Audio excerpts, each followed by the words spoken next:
Hello, dear students. As I promised, I will record the first part of the class of monetary policy for you. We will be studying in this part of the class 6 concepts related to monetary policy, but for this record I will refer to 2 of them: the monetary policy trilemma and the monetary policy transmission mechanisms. It's probable that that one video will not be enough, so I will send you most likely a second video. Let us begin with the trilemma. How is this trilemma about? What is this trilemma about? Recall that there are 3 objectives related to the monetary world that are desirable by themselves, but that no economy can have the 3 of them at the same time. These objectives are international capital mobility, monetary autonomy, and stability of the exchange rate. Why these objectives are desirable?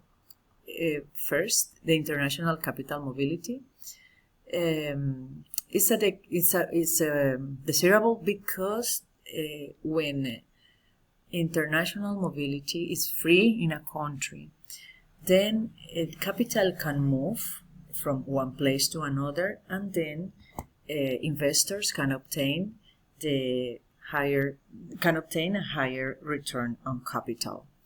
Yeah, because the capital will move where the return is higher, so it's more efficient.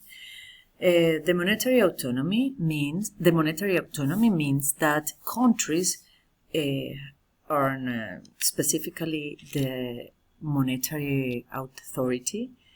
They have the freedom to use monetary policy to serve domestic interest. This means that, for instance, if it's necessary that the central bank intervenes in the economy to boost the economy, then they can, for instance, reduce the interest rate so that they can stimulate consumption and investment. No? In general, they can use monetary policy to serve domestic interests. And finally, the stability of the exchange rate is desirable because then it gives certainty to investors, and that of course is appropriate. Well, as I told you, then the trilemma consists of the impossibility that an economy has the 3 of these objectives. But why this happen? So let us explain each of the 3 corners of this triangle. So if a country decides to keep the monetary autonomy and the international mobility, it means that country has to give up the stability of the exchange rate. Why? Because if there is monetary autonomy and, for instance, this country reduces the interest rate, it means that capitals will flow out. They will go to somewhere else where the return is higher, right? And they can't do that because there is international capital mobility. And then if capitals go out the country, that means that the exchange rate will be altered, right?